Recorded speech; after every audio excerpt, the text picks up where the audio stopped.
Guys, ito nga pala yung dumating yung TikTok natin na Dazzle Me Attack on Sun. Ito guys, ito ay sunscreen protection. 139 pesos lang siya. Ito na yung itsura niya guys. Dazzle Me Attack on Sun. SPF 50 na rin siya. Sunscreen. 30 grams na siya guys. Ayan. So check natin ano ba itsura ng laman. May plastic pa ating buksan. Kung gusto niyo po add to cart, meron po tayo diyang yellow basket. Click nyo na lang po yung yellow basket natin. Ay, bumuksan.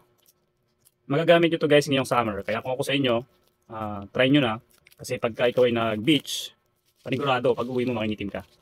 So, ayan guys. Ayun, may selyo pa siya. Selyado pa siya kaya hindi natin siya mabubuksan. Okay? Pero pwede na to ngayong summer, pang protection natin. Ang Dazzle Me Attack on Sun. 50 SPF na rin siya. PA+++. Sunscreen. Ayan guys, ito yung likod niya. So check nyo na lang ang description. Sabi ito, strong sun protection, light and refreshing, nourish and enhance resistance. Ayan guys, so 139 pesos only siya. Add to cart na kayo guys. Okay, so thank you so much. Bye bye.